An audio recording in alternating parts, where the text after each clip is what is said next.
예. 시편 111편 1절에서 10절 말씀입니다. 할렐루야, 내가 정직한 자들의 모임과 회중 가운데에서 전심으로 여호와께 감사하리로다. 111편은 할렐루야 시입니다. 110편은 누구 시였죠? 예, 다윗의 시. 그래서 예수님이 오시는 얘기를 110편에 했습니다. 너무도 확실하고 분명하게 예수님을 보여주셨고, 우리는 신약에서 갑자기 예수님이 나타나신 줄 알았는데 구약의 말씀대로 오셨다는 사실을 확실하게 보여줬습니다. 그런데 111편에서부터 113편까지의 시는 할렐루야 시입니다. 할렐루야 시는 앞에 시작할 때 할렐루야 그렇게 하고, 또 어떤 할렐루야 시는 끝에 할렐루야 이렇게 하는 시가 있습니다. 할렐루야 시는 뭐 특별히 뭐 할렐루야 시가 뭐냐고 물으면 할렐루야라고 했기 때문에 할렐루야 시입니다. 할렐루야라는 말도 없고 누가 지은지도 모르는 것은 무명의 시로 분류를 해서 해놨습니다. 그래서 이제 요 114편은 무명의 시로 또 하나 들어가 있고, 또 115편은 또 할렐루야 시고, 뭐 이런 식으로 또 이렇게 사이사이에 그렇게 들어가 있습니다. 요 앞에 다윗의 시는 3편이 110편, 109편, 108편, 요건 다 다윗의 시로 3편을 또 이렇게 놓고, 그래서 뭐 그것을 이렇게 다시 시별로 이렇게 분류를 하면 몇 가지 시가 나옵니다. 오늘 111편에서 무슨 말씀을 하시는지 함께 묵상하도록 하겠습니다. 1절은 하나님께 감사하라 그렇게 이제 노래하는 시인데요. 하나님께 감사를 하는데 특별히 모임 가운데서 감사하라 그럽니다. 모임 가운데 혼자서 감사 뭐 많이 하죠. 혼자서 감사 기도 드리고 감사하고 참 감사한 일이다. 그렇지만 이 정직한 자들의 모임에서 감사하라.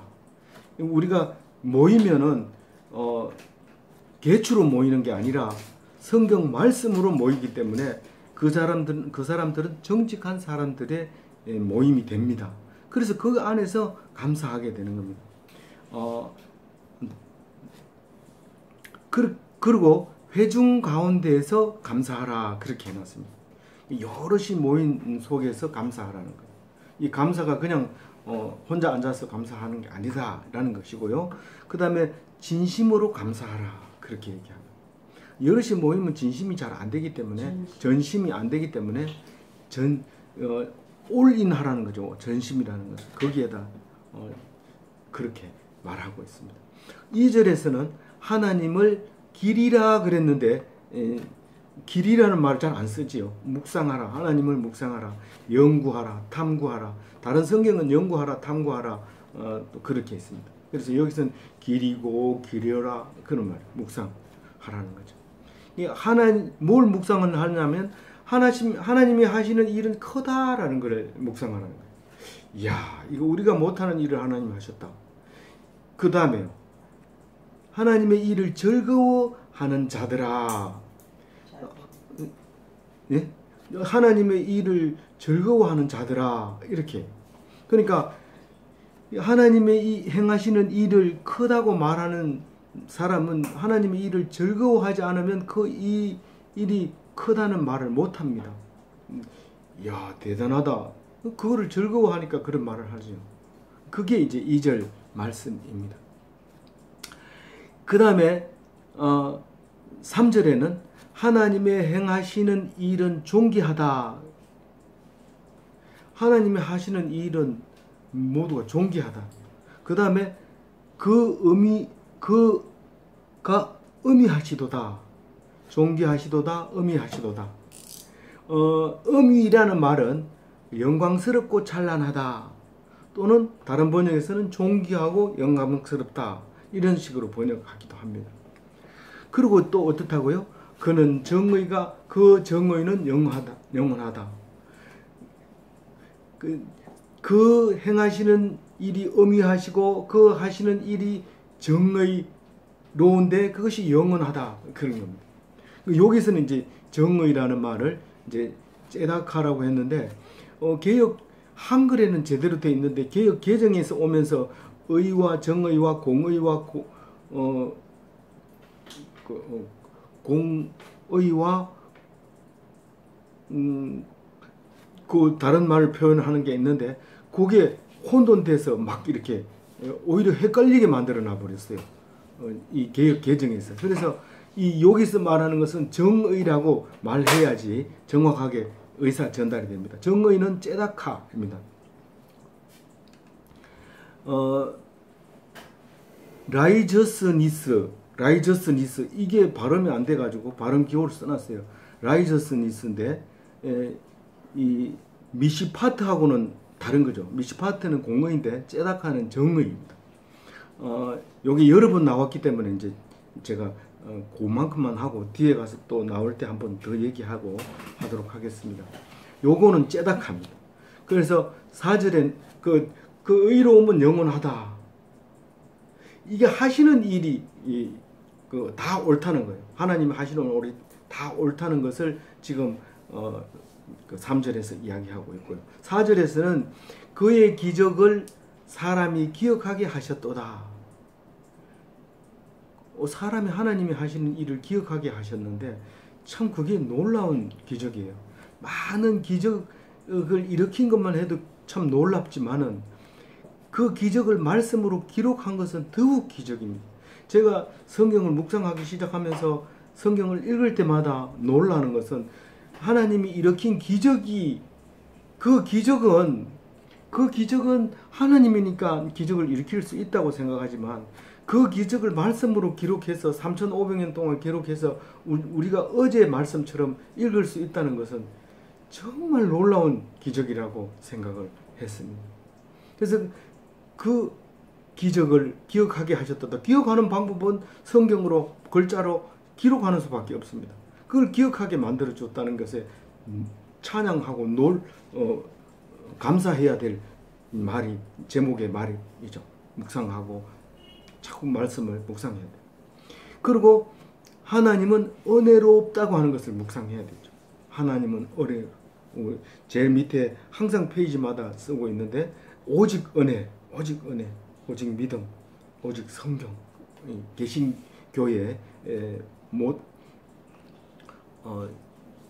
슬로건이고 개신교에서 주장하는 거죠. 그 가톨릭에서는 이걸 못하는 거죠. 못하니까 개신교의 슬로건이 된 거죠. 하나님이 자비로우시다는 것도 묵상해라 하는 거죠. 그게 이제 4절 끝에 얘기고요. 5절은요. 영원한 약속의 하나님을 노래하고 있는 것이 9절까지 끝에까지 제일 마지막 10절만 따로 제목을 정하고 5절부터 9절 끝에까지가 영원한 약속의 하나님이라. 우리는 하나님이 약속하셨다는 것을 별로 생각을 안 하고 계시는 분들이 많아요. 그런데 우리가 무엇을 하면 살까? 하나님의 뜻이 뭘까? 딱 답은 한 가지인데 약속을 잊어버리니까 그거를 모르는 거예요. 우리는 하나님을 닮은 사람입니다. 이 세상에 태어나서 약속 지키다 가는 것이 우리의 목표입니다. 그런데 하나님의 뜻이 뭘까? 그 얘기만 자꾸 생각하는데 하나님의 뜻이 뭐가 없습니다. 그 약속했는 것을 지키는 것이 우리가 할 일이고 그 약속을 지키다가 죽으면 최고 잘한 겁니다. 예수님이 그렇게 하셨고 이제 사도 바울이 그렇게 하셨고 이 시편을 누가 썼는지 모르지만 이 누군가가 썼는 이 시에 사람이 그렇게 했다는 겁니다. 약속을 지키다가 그 약속 때문에 죽으면 잘한 것이다. 최고 큰 것이다. 그 얘기를 하고 있습니다. 그래서 하나님은 무엇을 약속했어요? 무엇을? 일용할 양식을 책임지는 분이다. 어떻게 그런 말이 어디 있어요? 여호와께서 자기를 경외하는 자들에게 양식을 주시며 양식을 책임지겠다는 거예요. 근데 어떤 사람은 성경에 여기 있잖아. 근데 왜 오늘 아침 날 굶게 합니까? 하나님을 경외합니까? 라고 물었을 때 경외합니다. 그럼 입 다무세요. 하나님께서 양식을 주실 겁니다. 하나님을 경외하면 이 말이 나오질 않습니다. 왜 하나님은 안 줍니까? 따질 수가 없습니다.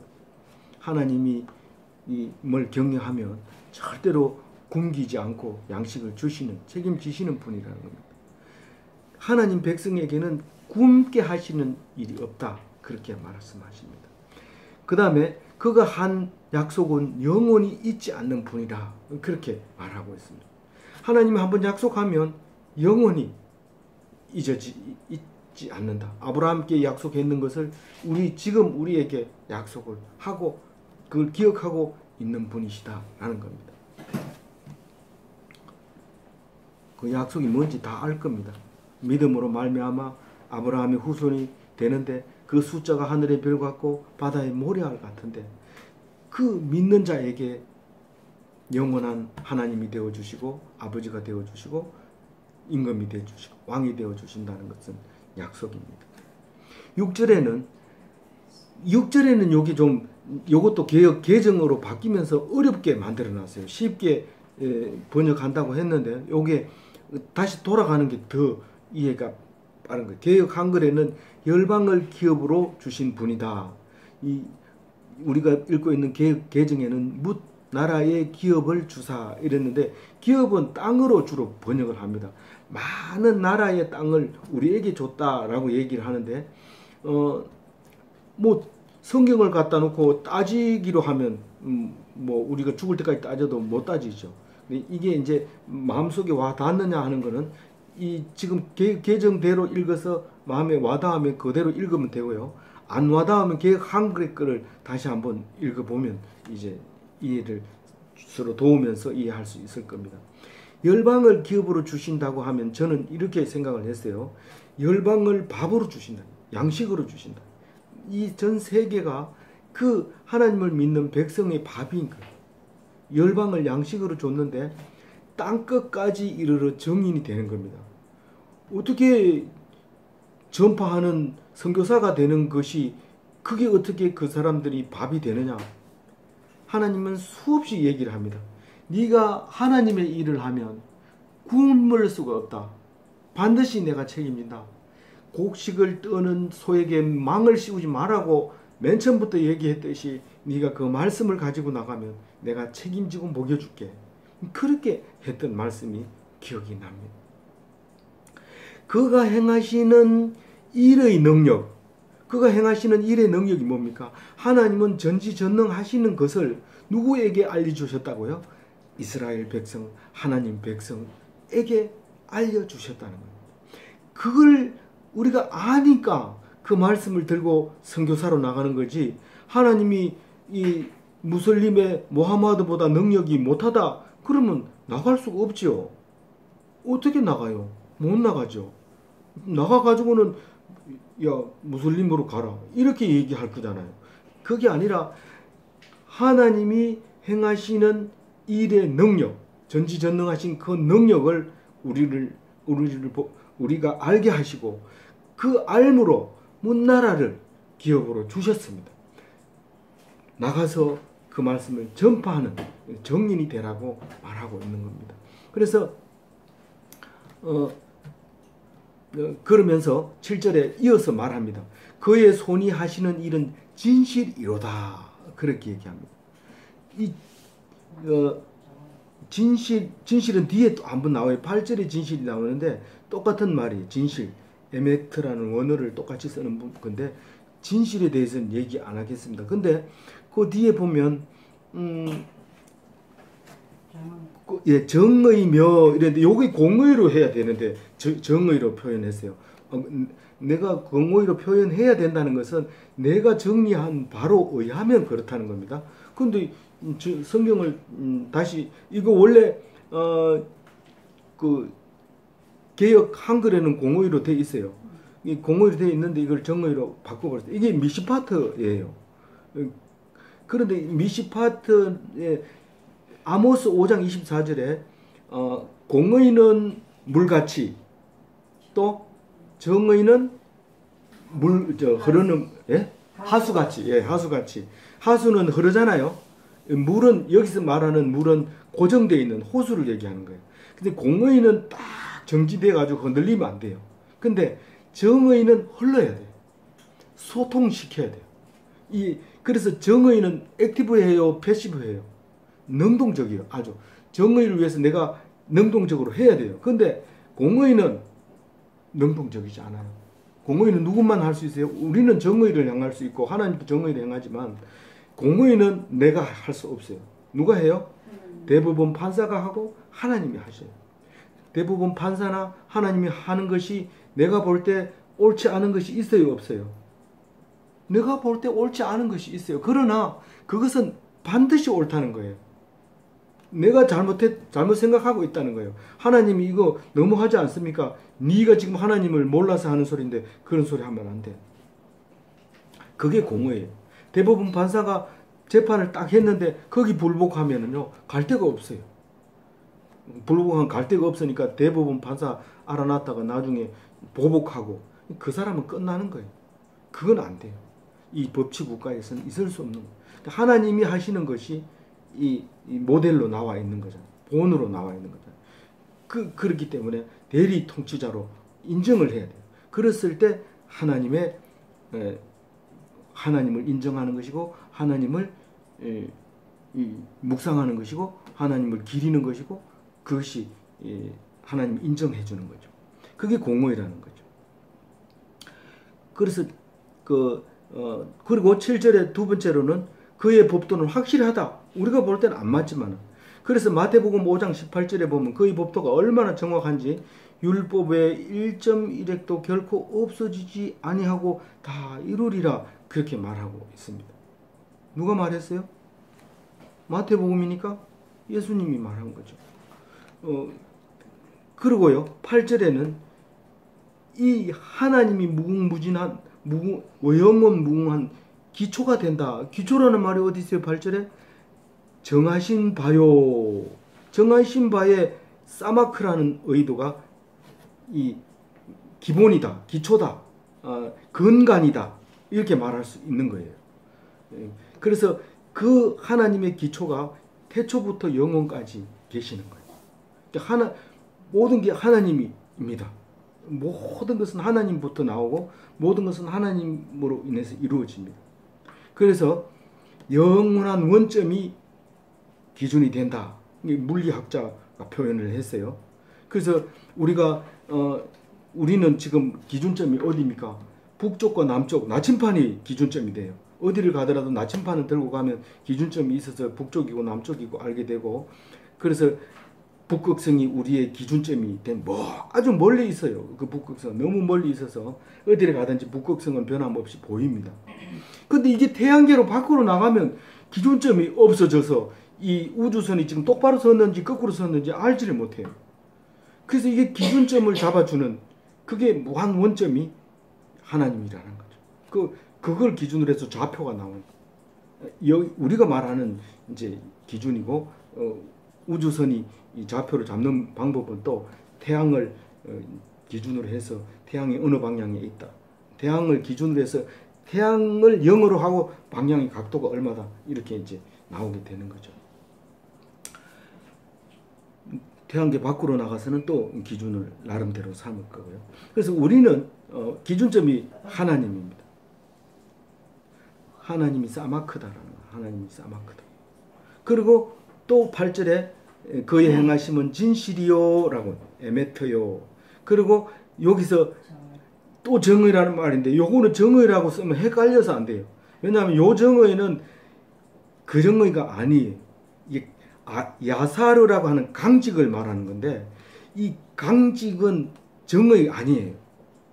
이게 야사르는 야살이라고 하는 단어로 사용된 게 있어요. 번역된 게 있어요. 올고전 그 중국 연변에 가면 택시를 타면 꼬꼬시 가세요. 이런데 이 꼬꼬시가 이게 야살이라 야살. 이거를 엄라이니스 이렇게 불러야 돼. 엄라이니스. 이 똑바로 가는 강직을 우리말로 말하면 강직이에요. 그래서 여기 야살이라고 번역된 게 사무엘하 1장 18절에 있는데 한번 같이 좀 읽어줄래요? 명령하여 그것을 유다 족속에게 가르치라 하였으니 곧 활노래라 야살의 책에 기록되었으되 이런 말이 있는데 이 활노래 야살의 책 이거는 야살이 곧 활노래를 얘기하는 겁니다. 무슨 말이냐면 한번 쏘면 똑바로 나가지 활이 이렇게 S자로 굴러간다든가 팔자로 돌아가지고 다 되돌아온다든가 이렇게 하지 않습니다. 곧장 날아가는데 그게 이 야사르라고 하는 강직을 얘기하는 거예요. 아주 강하게 앞으로 나가는 것을 얘기해요. 그건 정의로 행하신 바로다. 그렇게 말해도 되지만 이 원어로 보면 정의로 하는 것보다 강직으로 하는 것이 맞을 것 같다. 근데 지금 사무엘상 1장 8절은 뭐를 노래한 거냐면 사울과 요나단이 죽었는 소식을 듣고 다윗이 이 조가를 만들어서 불러라 그리고 조가를 써서 책에다 기록했는데 그 책 이름이 활의 노래란 말이에요. 야살의 책이라고도 하고 활의 노래라고도 말하는 그 책이란 말이에요. 오늘 야살에 대해서 정확하게 알겠죠? 이 야살 이라는 거예요. 그래서 우리가 빨리 읽거나 시를 읽는데 무슨 뭐 그렇게 따져봐야 됩니까? 안 따져도 되죠. 그냥 노래하고 가사 찬송가 가사에 넣어서 읽으면 되지만 노래하면 되지만 우리가 오늘 묵상 시간이니까 우리가 이렇게 자세히 보는 거예요. 9절에는 뭐예요?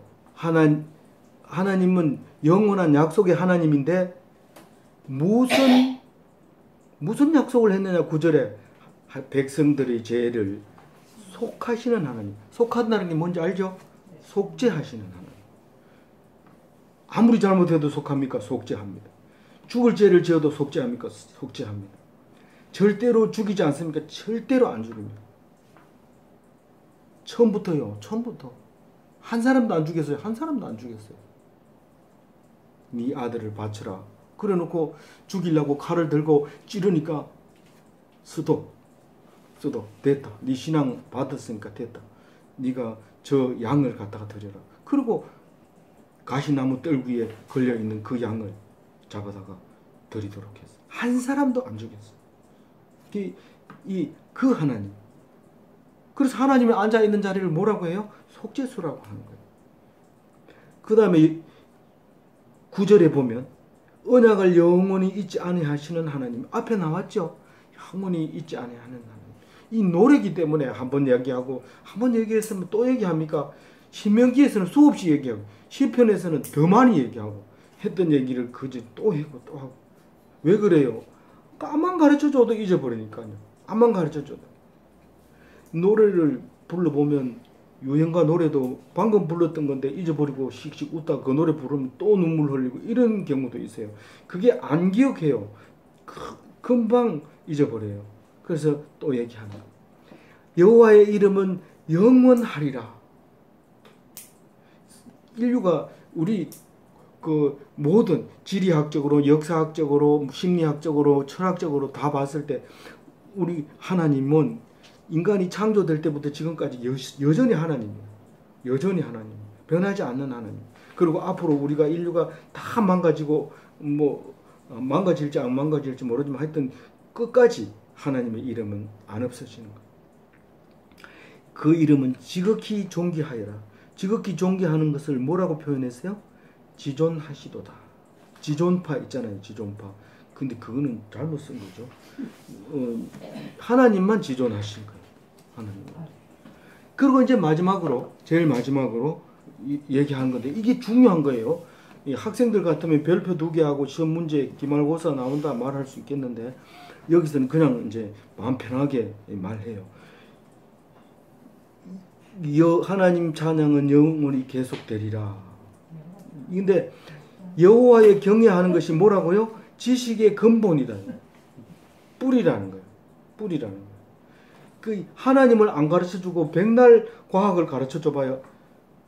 머리 벅벅 끓고 엄마 있을 때 공부하는 척 하다가 엄마 나가자마자 내 던지고 게임하고 이런 거죠. 근데 여호와를 경외함을 가르치면 공부 하나도 안 하고 여호와만 경외했는데 갑자기 야가 공부를 잘하게 되고 이렇게 되는 일이 생기는데 그거를 기대해서 하나님 야 가가 교회 다니더니 공부 잘하더라 니도 교회 가라 이게 아니라 여호와 그 자체가 여호와를 경외하는 것 자체가 지식의 근본이라.